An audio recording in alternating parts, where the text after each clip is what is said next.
दोस्तों welcome back to our channel friends. मैं आप सबका अपने चैनल स्टॉक्स फॉर लाइफ पे बहुत स्वागत करता हूं। Welcome to STFL family. DFL members, बात की जाए इंडिया मार्ट इंटरनेशनल में कंटिन्यूसली गिरावट हमें देखने को मिल रही। इसके पहले गाइस गिरा था 7000 के नीचे क्लोजिंग हुई थी। उसके बाद एक बाउंस बैक भी किया था, जो कि दोस्तों कोई भी स्टॉक हमेशा गिरते नहीं रहता, एक बाउंस बैक करता है। उसके बाद बहुत लोग निकले होंगे, प्रॉफिट बुक किया होगा, लेकिन इसी बीच में हमें फिर से गाइस इंडिया मार्ट के शेयर में कंटिन्यूसली गिरावट देखने को मिल रही है और 7000 के आसपास देखने को मिल रहा है।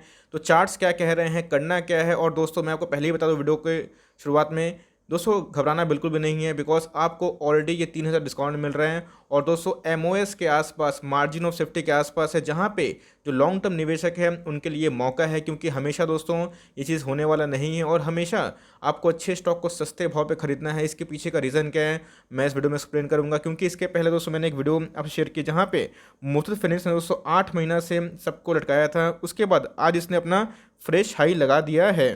फ्यूचर का सोचते हैं आने वाले 2-5 साल, तो घबराना नहीं है। इससे एग्जांपल लीजिए कि 8 महीना का वेट और दोस्तों फल आपके सामने है। तो कंपनी कैसी है उस पर फोकस करिए, कंपनी के फाइनेंशियल्स कैसे हैं उसे फोकस करिए। प्राइस दोस्तों रिफ्लेक्शन होता है, आज नहीं तो कल कैच करेगा, जैसे कि मुथूट फाइनेंस में किया। तो इसी बीच में हमें क्या चार्ट पैटर्न देखने को मिल रहा है, करना क्या है और हमें आगे की रणनीति क्या सेट करनी है, इस वीडियो में वही बात होगी। चैनल फर्स्ट टाइम होंगे सब्सक्राइब कर सकते हैं इस तरह क्वालिटी कंटेंट को सबसे पहले एक्सेस करने के लिए। Now without delaying any for time, let's begin. Guys आपको पता है कि इंडिया मार्ट में गिरावट का दौर कब से स्टार्ट हुआ था, जब से इनके अंदर एक QIP का जो न्यूज़ था कंफर्म हो चुका था। इनके Q4 के नंबर्स आते हैं, नंबर्स की बात की जाए तो उम्मीद से बेटर नहीं थे और इसीलिए दोस्तों मार्केट ने पनिश किया। लेकिन लॉन्ग टर्म ये पनिशमेंट नहीं होती है, 1-2 क्वार्टर में स्पाइक होता है तो उसके बाद सर्किट होता है। इसके पहले दोस्तों आपने देखा कि ब्लैक रोज में कैसे आज 20% का सर्किट हुआ था, नंबर्स अच्छे थे लेकिन गिरा फिर भागा। तो सेम वही कहानी है, आपको होल्ड करना पड़ सकता है। गाइस कभी भी हम लोग अगर इंडिया मार्ट के बारे में डिस्कस करते हैं तो याद रखिएगा, हम लोग B2B बिजनेस के बारे में बात करते हैं और दोस्तों ये एक मार्केट लीडर हैं, इस बात को प्लीज़ मत भूलिएगा। इस लॉन्ग टर्म में बस 2 ही 3 चीज़ बहुत इंपॉर्टेंट होती है, एक होता है पावर ऑफ MOS, उसका होता है पावर ऑफ एवरेजिंग। जी हाँ दोस्तों, आप लोगों को ये सिखाया जाता है, बतलाया जाता है कि एड ऑन डिप्स। तो गाइस अगर आपको ऐसा स्टॉक डिप्स मिलता है तो बाई करते चलिए, बिकॉज जितना आपका एवरेज प्राइस कम होगा फ्यूचर में कंपाउंडिंग का इम्पैक्ट उतना ही होगा। क्योंकि अगर आप देखें तो हाल ही में इस स्टॉक में लिस्टिंग हुई थी, अब अपने बॉटम से अगर स्टॉक के बारे में डिस्कस करें तो 5 गुना भाग जाएगा, 6 गुना भाग जाएगा। तो गाइस 20-30% गिरावट एकदम कॉमन सी बात होती है, लेकिन लॉन्ग टर्म में जब इनके Q3 Q4 के नंबर्स आएंगे तो नहीं होगा। मैं Q3 के नंबर्स के बारे में डिस्कस क्यों कर रहा हूँ, क्योंकि कोविड की वजह से इनको हिट हुए हैं, बहुत सारे स्टोर्स को ये ऐड नहीं कर पाए हैं अपने प्लेटफॉर्म में, जहाँ पे मार्केट को निराशाजनक देखने को मिला। और मार्केट ये भी अनुमान कर रहा है कि Q1 में जो रीजनल लॉकडाउन हुआ है because of the second wave, उसकी वजह से प्रॉब्लम होगा। लेकिन दोस्तों ये आपको धीरे धीरे ठीक होते देखने को मिलेगा अपकमिंग Q3 और Q4 में। बस आने वाले दोस्तों 1 सालों के अंदर एक सडन बूम होगा बिजनेसेस में, जहां पे बिजनेस को एकदम फर्दर रिक्वायरमेंट होगी अपने प्रेजेंस को ऑनलाइन करने में। तो इसी बीच में दोस्तों इंडिया मार्ट में एक सडन बूम आएगा। लेकिन इसी बीच में मैंने क्या सिखाया, पावर ऑफ एवरेजिंग, क्योंकि हम लोग लॉन्ग टर्म के लिए होल्ड करना पसंद करते हैं। तो इसी बीच में चार्ट पे कंडीशन जाने से पहले फंडामेंटल्स कैसे हैं ये देखना इंपॉर्टेंट होता है, बिकॉज बिजनेस के फंडामेंटल अच्छे रहते हैं तो उनको होल्ड करने का मन होता है, लेकिन फंडामेंटल खराब होते हैं तो एक डाउट होता है। फंडामेंटल सही होता है तो ही एवरेजिंग करने का मज़ा भी आता है। उससे पहले दोस्तों अगर आप आज की डिलीवरीज की बात की जाए तो आज हमें 1,07,000 के आसपास देखने को मिल रही है, 63,000 के आसपास शेयर्स डीमेट में ले जाते हुए देखने को मिल रहे हैं। हम 3 बजे तक 3:30 बजे डेटा नहीं आया है, जहाँ पे अगर आप देखें तो 59% के आसपास हमें डिलीवरीज देखने को मिल रहे हैं। ऑल्दो इनकी बात की जाए एम्प्लॉयज़ अपने शेयर्स को बेच रहे हैं, लेकिन जैसे हम बताएं कोई अपने शेयर्स को बेचते हैं निकालते हैं, ये उनकी मर्जी है। हो सकता है कि आज बेच रहे कल खरीद भी ले, लेकिन दोस्तों हमें टाइमिंग नहीं करना है। बिजनेस में दम होगा तो हमें निवेशित रहना है। इस बिज़नेस में दम है कि नहीं सबसे इंपॉर्टेंट है, क्योंकि मेरा काम है आपको बताना और कॉन्फिडेंस देना, बिकॉज अच्छे बिजनेस को लॉन्ग टर्म तक होल्ड करने के ही फ़ायदा होता है। अब जिन्होंने 1 साल पहले भी लिया तो उन्होंने 5 गुना पैसा कमाया था, उनके प्रॉफिट कम हुए लेकिन उन नुकसान में नहीं है। जिन्होंने अभी पोजीशन बनाया है वो नुकसान में है। अगर मार्केट कैप की बात की जाए 21,000 करोड़ के आसपास की मार्केट कैप है, तो आप पकड़ सकते हैं कि मिड कैप से बड़ी बस एक लार्ज कैप कंपनी बन चुकी थी, लेकिन फिर भी अभी उस कैटेगरी में देखने को मिल रही है। इंडस्ट्री पी की बात की जाए 76 के आसपास है, और गाइस इसके पहले ये अपने इंडस्ट्री पी से काफ़ी महंगा था।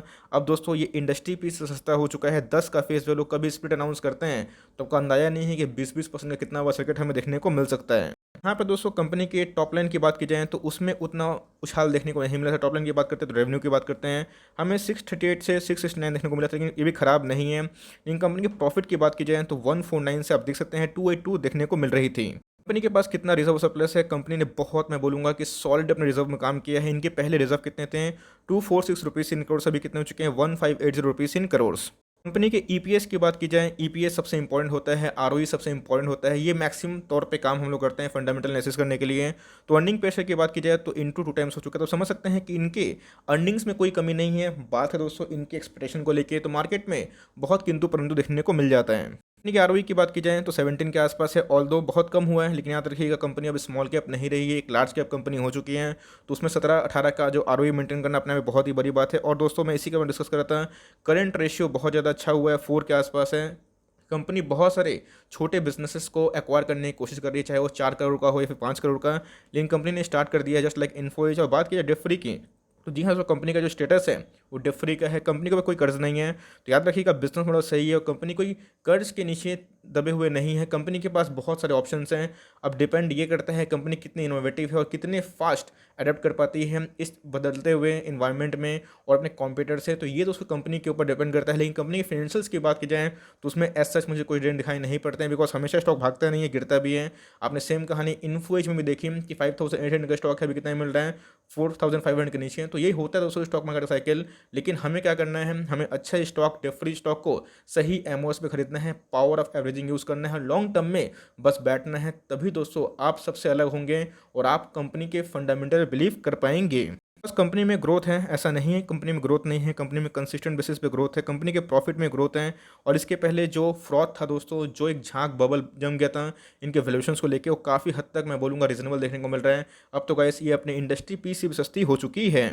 इस इधर पे 7000 के आसपास इनको सपोर्ट मिलना चाहिए। अगर तोड़ता है तो ये जो इनके सपोर्ट हैं, जो हमें निकल के आता है 6800 से लेकर 6600, ये फिर से ये जर्नी कर सकता है। तो मेरी सलाह आपको वही होगी दोस्तों, से स्टॉक को एड ऑन डिप्स करिए। ये स्टॉक दोस्तों आपको हमेशा सस्ता प्राइस में नहीं मिलेगा, इस बात को ध्यान रखिएगा। शॉर्ट टर्म में जैसे बताया कि पेन देगा, लेकिन जिन्होंने मार्केट को टाइम करने की कोशिश की, जैसे बजाज फाइनेंस को 1700 पे नहीं खरीदा, 1500 का सोच के आज 5600 हो गया है ना, मतलब 5800 हो गया है। तो सेम कहानी वही दोस्तों कि अगर आपको अच्छे स्टॉक मिलते हैं तो उसको ऐड करिए, क्योंकि स्टॉक का प्राइस काफ़ी महंगा है। तो ऐसा नहीं कि 10 15 20 नहीं दोस्तों, अपने ग्रिड को कम करिए और सिस्टमेटिक वे से इसको ऐड करने की कोशिश करिए। मैं आपको यही बताऊंगा, क्योंकि ये हमारे पोर्टफोलियो का स्टॉक भी है, हमारा प्रॉफिट कम हुआ है लेकिन हम लॉस में नहीं हैं। इस बात की जाए, एफएल की बात की जाए, इंडिया मार्ट की बात की जाए, डिक्सन की बात की जाए, एम्बर की बात की जाए, तो सारे एक मोड क्रिएट करते हैं। और B2 बिजनेस में गैस ये अभी भी एक मार्केट लीडर है। आरएससी की बात की जाए 39 के आसपास है, हो सकता है कि एक डब्ल्यू पैटर्न बनाने की कोशिश करें, जो कि बहुत संभव है, लाइकली टू हैपन। और इसी पैटर्न के अंतर्गत ये दोस्तों एक बाउंस बैक करने की उम्मीद भी रखता है। लॉन्ग टर्म में एज सच कोई मुझे ट्रेंड दिखाई नहीं पड़ता है। हो सकता है कि आने वाले कल में कंपनी प्रोग्रेस करे रेवेन्यू में। तो मेरे हिसाब से अगर डाउनसाइड की बात करते हैं तो 6500 के आसपास इनको एक ह्यूज सपोर्ट है, उसको तोड़ना नहीं चाहिए। लेकिन उसको तोड़ता है तो गाइस आपको मिलता है सुपर एमओएस, और आपको हर एक डिप्स में ऐड करना है और इसको अपने फ्यूचर में रखना है। क्योंकि याद रखिएगा 10 शेयर का स्टॉक दोस्तों, अगर आपको कभी भी 6000, 5.5 शेयर मैक्स टू मैक्स मान के चलिए 5 शेयर मिलता है तो 50% का लॉस होता है। लेकिन आपके पास अगर कैश रिजर्व होता है तो वही 5 शेयर का स्टॉक जब फिर से एक नया हाई लगाता है, आपको 100% का मुनाफा भी होता है। तो यही कंपाउंडिंग इम्पैक्ट काम करता है। आप मार्केट में एक दिन के लिए नहीं आए हैं तो एक दिन 2 दिन की गिरावट से डरना नहीं है। हमने बहुत सारे स्टॉक्स में गिरावट देखे हैं, रिकवरी भी देखें, लेकिन आपको पेशेंस से होल्ड करना पड़ेगा। और कंपनी में फेथ होगा तो ही कंटिन्यू करिएगा, फेथ नहीं होगा तो मेरी बात सुनने की आवश्यकता नहीं है। अब ऐसा नहीं कि मैं आपको बोल रहा हूँ तो आपको खरीदना है, मर्जी आपकी है। आप चाहे तो होल्ड एंड कंटिन्यू कर सकते हैं या चाहे तो निकल भी सकते हैं। बहुत लोगों ने इधर पर ट्रेडिंग की थी, मेरे कॉल को देख के 6600 के आसपास बहुत उन्होंने निकल भी गया था, 7500 के आसपास, ये उनका कॉल था। मैं अपनी बात करूँ तो मैं इसको होल्ड एंड कंटिन्यू करने वाला हूँ, बिकॉज मुझे बिजनेस में दम दिखाई पड़ता है और आने वाले 1-2 साल के लिए मुझे पैसों की आवश्यकता नहीं है। मैं इस पर रिमेन इन्वेस्टेड रहूँगा और जैसा गिरता है तो अपनी मंथली एसआईपी के तौर पे इसको एड ऑन डिप्स करूंगा। ऑल्दो मैं अभी प्रॉफिट में हूँ, क्योंकि हमने बहुत ही निचले लेवल से जो खरीदा था, तकरीबन दोस्तों हमारा बाइंग प्राइस काफ़ी नीचे है, तो हमारे प्रॉफिट कम हुए हैं। लेकिन कंपनी में फेथ रहेगा तो ही कैरी फॉरवर्ड करिएगा। हो सकता है कि आने वाले 3-6 महीना परफॉर्मेंस ना दे, लेकिन उसके बाद 1-2 क्वार्टर ऐसा होता है कि सुपर ब्रेकआउट देता है। तो कंपनी फेथ रखिए, कंपनी डेट फ्री है और इस पे एमओएस का ताकत उठाइए और कंपाउंडिंग का जो इंपैक्ट है फॉर लॉन्ग टर्म, उसको ग्रोथ के जो पर्सपेक्टिव है उसको देख के चलिए दोस्तों। ये मेरी आपको फाइनल एडवाइस होगी for timing. That's end of the video. I hope दोस्तों वीडियो आपके लिए हेल्पफुल है, कंटेंट सही लगा तो लाइक कर दीजिएगा और चैनल फर्स्ट टाइम होंगे तो यार सब्सक्राइब भी करना भूलिएगा। फर्दर कोई डाउट है उसको ड्रॉप कर सकते हैं और कुछ और रिव्यू चाहिए उसका नाम भी ड्रॉप करना भूलिएगा। I would love to make a video on your demand guys. मिलते हैं जल्दी, तब तक के लिए bye. Thanks for watching friends, God bless you all.